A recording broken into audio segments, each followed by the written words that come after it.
Good evening. Yeah, I know I'm very sensitive with light. Yeah, that's why I have the glasses, is because of the light.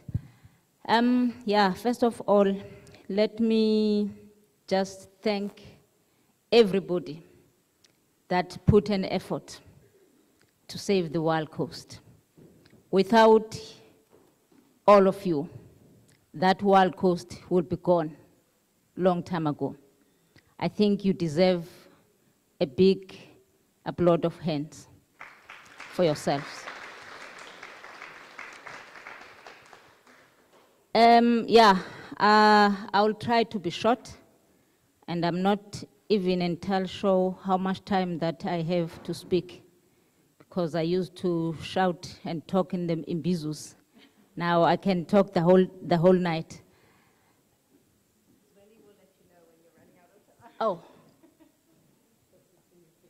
Oh, sorry.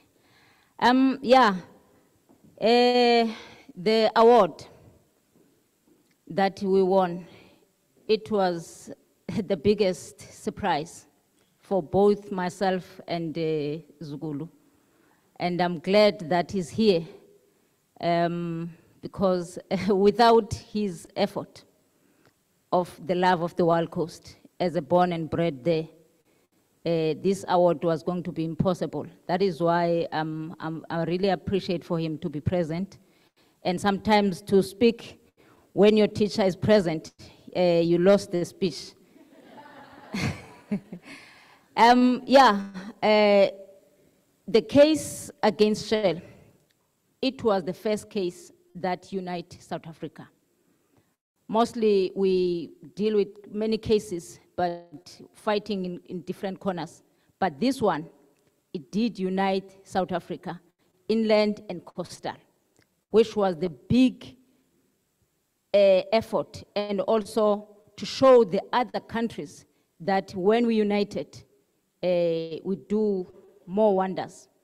That's what we've done on the Shell case. Yeah, but the fight is not over yet. Wild Coast is being targeted by so-called development strongly. And we usually say that Wild Coast, especially the Pondoland, is one of the areas that survived during the colonization.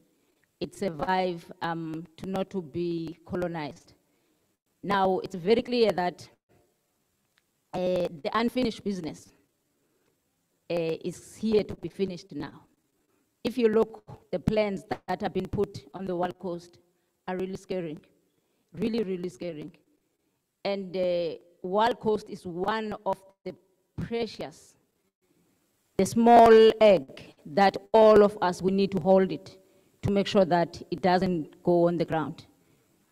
But I can see that it's quite difficult to hold that egg, because every eyes are there on the Wild Coast. When we fight the titanium, we were just telling ourselves that we managed to chase the frog out of our house. That's how we usually do. In our culture, we don't allow the frog to be inside the house, because the frog is supposed to be outside. That's why all the time when we see the frog, we take it out. We don't kill it, because we know that we need the frog. That is why we take it where it belongs. Yeah, but it was not over when we managed to win the case against the titanium in 2018. Now, there are more mega projects that are facing the Wild Coast. The second one is the N2 toll road, where also the government is planning to build a highway through our villages. As we talk about the climate change, we are asking ourselves, what are we talking about? Is the government understand the word climate change or global warming?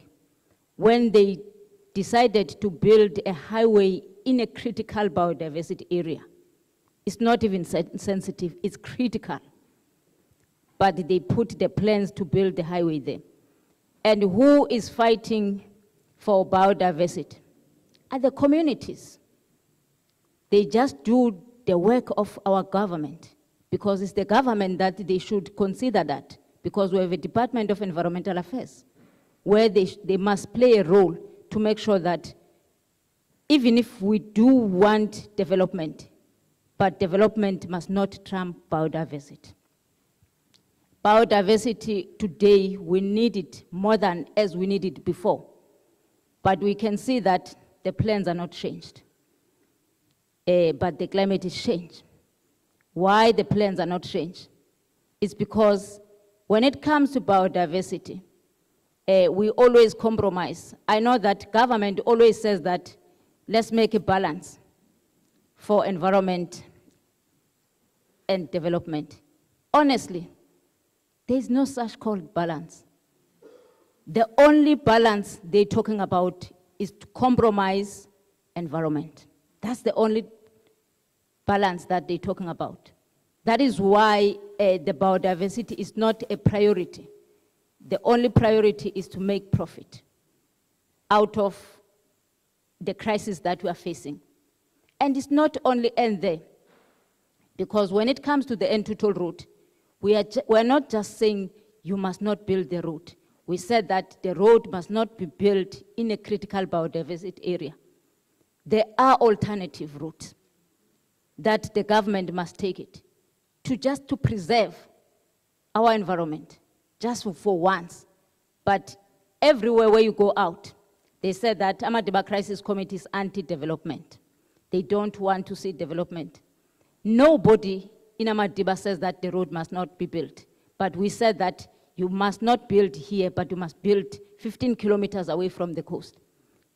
And last week, Kabeja, the sea rises. We're blocking the roads because I don't know why the road must be in line with the ocean. Honestly, I don't know where that plan was coming from. You know, but we are not learning. And as I said, that is not only the thing.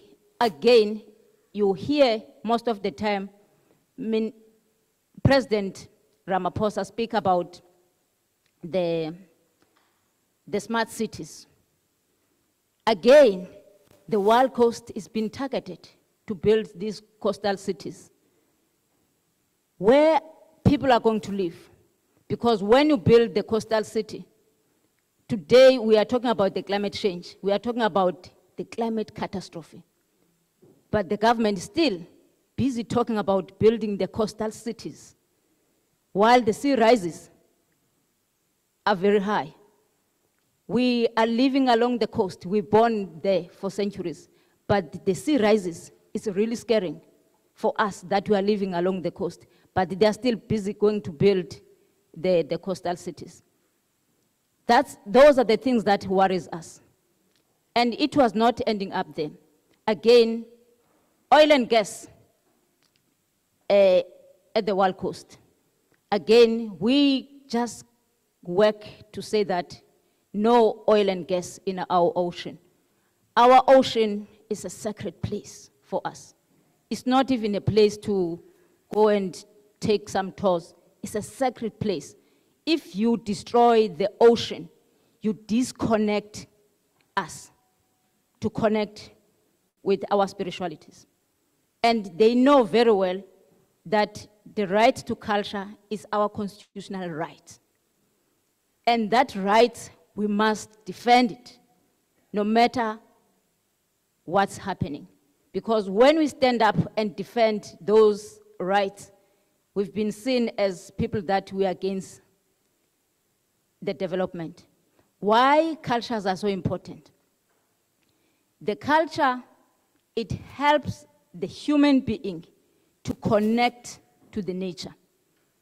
But once the culture has been taken away, or it's been destroyed, because culture is one of the things that once it's been disappeared, you cannot bring it back. It's gone forever. And the role of culture to the environment, it helps the human being to respect the nature. Because you know that every species that is surrounding you, it means something to you as a human being. But once the culture is no longer exist, people, they start to disrespect the nature. And once we disrespect the nature, the results are bad. Today, we are talking about the climate catastrophe, which is the man-made thing. We are part of the situation that we are in today. That is why the culture is very important, that must be preserved and must be protected in order to protect the environment. Otherwise, if the culture is gone, everybody says that, why I must take care of that tree? Because that tree is meaning nothing to me. I must allow the N2 road to be built and destroy that, because I don't see what is the point of giving that. And I like when we talk about trees, because Snegugu at the back is one of the person that is been named of the person that is arrogant, is only taking care of butterflies. Like butterflies does not help anything to the human being. It's a person that it cares about the trees.